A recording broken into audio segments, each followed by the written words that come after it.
Okay. Understand what I mean by that?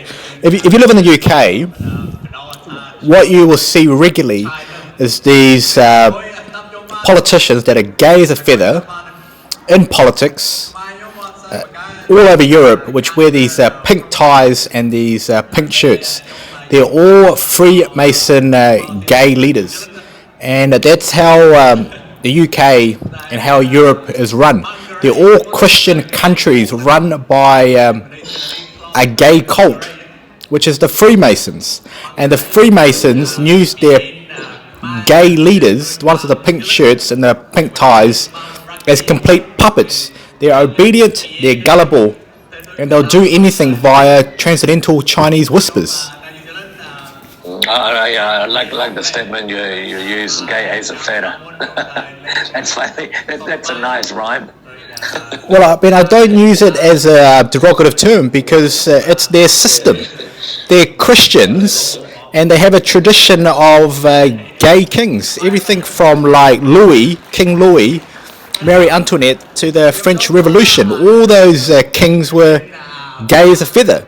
However, what's happened now is that they see me as some sort of rival leader, some Pol Pot, who can unsettle the dust on a revolution that was 30 or 40 years ago involving Khmer Rouge and the Vietnam War. They think I'm some Osama bin Laden who will revenge them in Vietnam War too. Where the Secretary and I have a very profound difference.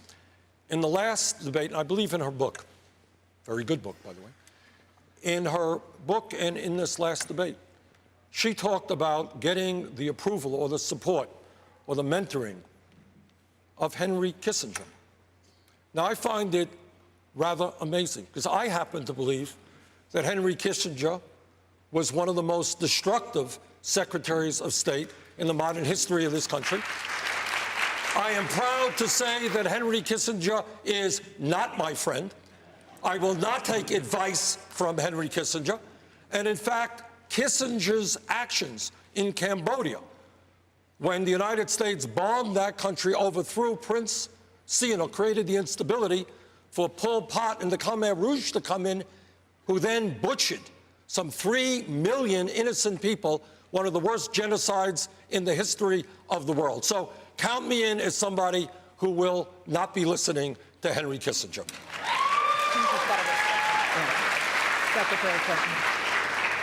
Well, I know journalists have asked who you do listen to on foreign policy, and we have yet to know who that is. Well, it ain't Henry Kissinger, that's fine, for sure. That's fine. Unsettle the dust on a revolution that was 30 or 40 years ago involving Khmer Rouge and the Vietnam War. They think I'm some Osama bin Laden who will revenge them in Vietnam War too. Well, have you got a game that you will actually do that? Have you put an army and you will cause a revolt against them? What's the point of making a war? Okay, you and I, okay, we're from the Pol Pot revolution. We're refugees. Okay, it's all about being constructive, being productive, and being optimistic. What's the point of being revengeful? I mean, these are Americans. The Americans are 320 million crazy Christians, and a lot of them take steroids. And that's how crazy these Americans are. And now they're thinking that someone like me, oh la la, he's a lawyer, he's handsome, he might be a Pol Pot II. I mean, these Christians, especially the Americans, they're lunatics. Yes, they are. Well, if they think that way, they are lunatics, yes. So there's why worth bordering your attention on them? I wouldn't. Well, if I haven't worked for 7 years, okay, and I know that my whole life is being tracked, okay, all my devices are being tracked, my iPhone's being tracked, my laptop's being tracked, my emails are being tracked. Just a month and a half ago, I had 2 bank accounts closed. I also had my business registration closed, and I have the police following me around in all cities of the world, including Paris, Berlin, Stockholm, London. I mean, I do have to focus my attention on these stupid Americans. Well, why would you do that? Because it's only to your own detriment, by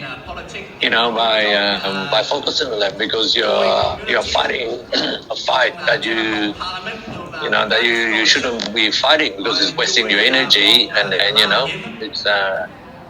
it's leading to nowhere. What else do you think I should do? So, well, I think you should focus on yourself. Well, I'm definitely focusing on myself, okay? But the problem that I'm having about focusing on myself is that I've been to the legal profession here in England and Wales. I've been to multiple barristers, I've been to multiple solicitors, and I've explained to them my situation. I've got stupid police that are banging on my door about fake letters and bombs. I've got stupid people in my apartment building covered in blood trying to play pranks on me like it's some sort of death threat. And I know that there are crazy churches here in London, American churches, German churches and British churches, which are taking cheap donations from unknown sources, which must be the US military or the US government, which are giving them like large sums of money to damage my faculties, to inflict psychiatric injury against me, and to invest all of these resources. For example, there was 4 people inside me today who are inflicting mental health psychiatric injury on me, all for the purposes of some gullible belief, which they've just figured out that I'm Pol Pot II. I need to focus on them and just not on myself, because I'm completely isolated. No one's helping me. The lawyers are being stupid, the police are being stupid, and I know that intelligence are involved too. The Paris Peace Accords were signed in December of '72. That ended the American direct involvement in Vietnam. But to preserve peace with honor, Nixon and Kissinger decided to defend the anti-communist regime in Cambodia. It was to be a secret mission, airstrikes against communist forces directed by the American embassy in Phnom Penh. It made free the American Air Force. They could not bomb in Laos, they could not bomb in Vietnam, so that began the incredible bombing of Cambodia.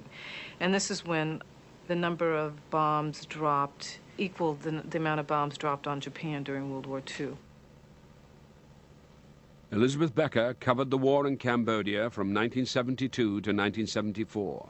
We would be able to hear the conversation between the pilot, the American pilot in the air, and the American embassy, which was illegally directing the airstrikes.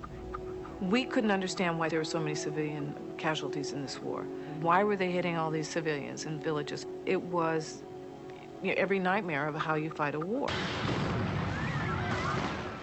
From 1969 to 1973, more than 500,000 Cambodians died. By 1974, the bombing had disrupted the nation's agricultural system and a famine ensued. Over 2 million refugees poured into overcrowded cities. American policy in those years towards Cambodia helped create the conditions, perhaps the only conditions, in which the Khmer Rouge came to power. The Khmer Rouge drew strength from the chaos of the country. When they seized power in 1975, they forced populations of entire cities back to the countryside. Then they began a policy of exterminating their enemies in execution grounds that came to be known as killing fields. By 1979, another 3 million Cambodians had lost their lives. No one knew what the Khmer Rouge were going to do. It's quite wrong to blame the United States for the murderousness of the Khmer Rouge. That's a disgracefully dishonest thing to try to do. But the carelessness with which the United States treated Cambodia as a sideshow to Vietnam did lead to disaster to Cambodia. Congress authorized money for bombs in South Vietnam, and they went into Cambodia. And there's a criminal act for you, lying. And therefore, I think anybody who died in Cambodia, you could argue criminally that they were guilty of murder one. People did it. Nobody authorized them to bomb Cambodia. There was no American war in Cambodia before President Nixon and Dr. Kissinger. That is totally incorrect. I think we inherited a tragedy. We attempted to and succeeded in extricating America with honor from this tragedy. Oh, we inherited it. No, you did not inherit it. You were the designers of the Cambodian policy. Crimes against humanity are crimes that comprise genocide or torture or mass murder committed on a widespread and systematic basis against innocent civilian populations. You're talking about war crimes, for example. When World War II started and Germany first bombed London, everyone was horrified. Bombing cities, that was criminal behavior. You bombed troops. You didn't bomb innocent civilians. By the time the war was over, we had virtually wiped out Dresden, for example, in one of the most horrible bombing raids ever. And Tokyo, we virtually burned to the ground. So, was that criminal? Perhaps.